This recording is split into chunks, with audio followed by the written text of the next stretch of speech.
Hello, it's Rachel. Today I'm discussing Tom Swift, episode 3. So, the episode started with Isaac bringing up the idea of Tom wiping and reconstructing Barclay. And honestly, I was terrified that this might be a necessary step to stop the spyware. So, while I was glad that Tom immediately rejected this, I was kind of trying to prepare myself for him potentially having to say goodbye to Barclay. Of course, while Tom is trying to save Barclay, there's a bunch of other things he has to juggle, including a party where he has to please an investor. As Lorraine informs Tom that he's going to have to host this party, which he's never had to do in the past, Claire responds that she could handle the event on her own, and it just leaves a bad taste in my mouth, especially given events later in the episode. So, as this event is pretty important, most of the episode takes place during it. And I have to admit, I really dislike how catty Claire and Tom are towards each other. Like, you're both adults, and both of them will just be so nasty to each other unprompted.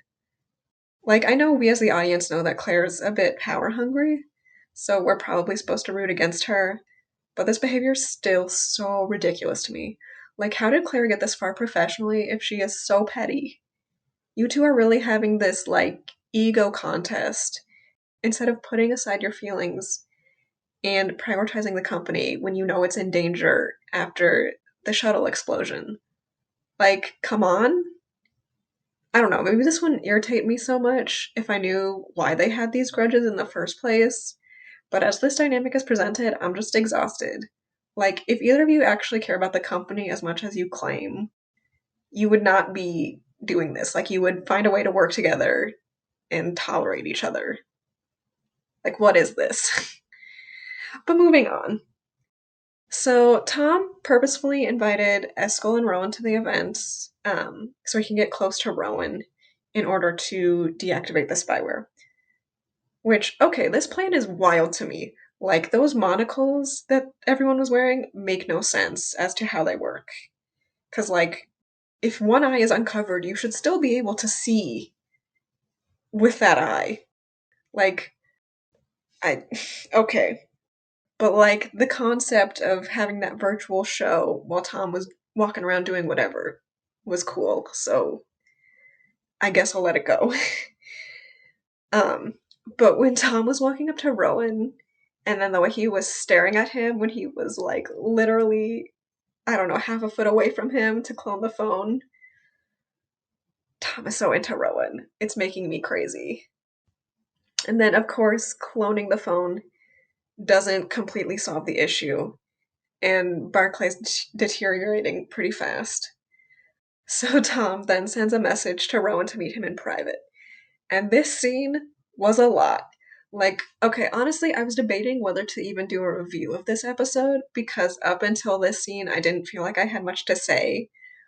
But woo, this scene, I had to talk about it. Just Rowan practically begging Tom to stop prying about the road back for both of their safety, and then Tom literally grabbing Rowan by his suit and being like, "Don't ignore the feelings, I know you feel something for me." Also, I think it's worthy of note that when they did start getting into an altercation and physically fighting, Rowan was only using defensive moves because Tom was the one throwing the punches. Rowan was just blocking and getting distance, and just proves that he really does not want to be in this situation. And I believe in Rowan's heart he's on Tom's side, but for whatever reason he's stuck within the road back. And I don't remember if I mentioned this in either of my previous two reviews, but I have a suspicion that the only way for a member to actually leave the organization is through death, because otherwise there's the question of why Rowan doesn't just walk away when he clearly has a distaste for the organization. But once the fighting cools down, after Rowan accidentally shoves Tom a bit too hard, we then have Tom asking Rowan whether he can trust him. And I appreciate that Rowan says no, because I'm sure it's in part a protective measure due to the position he's in and wanting to keep Tom safe. But then Tom starts to lean back ready to fall off this ledge that, if he did, would probably kill him. And Rowan immediately grabbed his hand, and I screamed. And then Tom pulled Rowan into a kiss, and I screamed again. And the fact that Rowan kissed him back proves that Tom was right, that Rowan does feel something for him.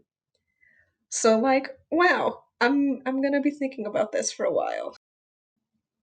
Now, as we know, that kiss was in part so Tom could get some of Rowan's DNA to actually disable the spyware. And I'm grateful that he was able to save Barclay, because I think it would have been pretty traumatic if Tom had to say goodbye to him, especially given the current circumstances with his father. Also, it was really brilliant of Tom to leave the surveillance software so he can choose what info the road back gets from him, because I'm a little bit scared to see how they would escalate things if they were aware Tom was onto them. And the fact that he's keeping surveillance software so he can feed them specific info, hopefully they won't catch on to the fact that he found it.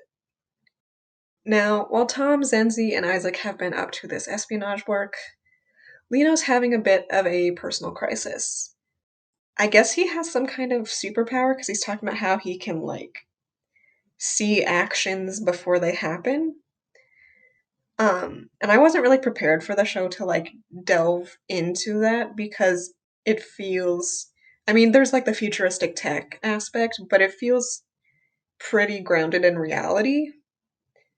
But then again, given this is a Nancy Drew spinoff and Nancy Drew has the supernatural aspect, like, I shouldn't be surprised. Like, I should have expected something along this line. But I feel so bad for Leno, because, like, he clearly wanted to talk to Tom the entire episode, but Tom was too busy juggling saving Barclay and getting everything ready for this party that they just never found a chance to talk. So I'm really thankful he was able to confide in Isaac, and I'm so glad that Isaac had his back in trying to help him get info and, like, find out what's happening to him. So I'm curious to see where that goes. And now it's time to circle back to my Claire thoughts. um I genuinely did not want to hate Claire, but that scene at the end where she, like, purposefully drugged Lorraine, like, I can't like her. It's impossible now. And I'm gonna need her ousted from the company at the very least. Like, I'm sick. She's straight up taking advantage of Lorraine and Tom while they're grieving. And, like, I have to admit, I do think she genuinely cares about the company, and she genuinely is concerned and wants what's best for the company. But, like, this is just such repulsive behavior to get to that end goal.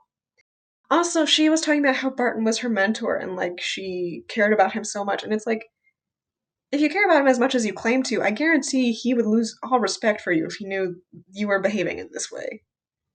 Like, you think your mentor would still care about you, in a positive way anyway, if he knew you were drugging his wife? Like, no, he would hate your guts. So, like, what are you doing? The episode then ended with Rowan saying that he wasn't able to get the info that Eskel wanted, from the spyware. But he has another method, implying that he's going to spend more time with Tom and work as a double agent. And it hurts. As much as I want the Tom Rowan romance, I would prefer to not have the angst of Rowan betraying him. And then the fact that Rowan is already risking so much with the way he's been giving, like, limited help to Tom. I'm nervous about the position that this puts him in if he gets found out. So yeah, I'm curious but very nervous about how this is going to play out. But yeah, if you have any thoughts on the episode, feel free to leave a comment. There seems to be very little discussions of the show on any social media, so I would love to have the chance to continue chatting about it. And I'll catch you guys next week for episode 4. Bye!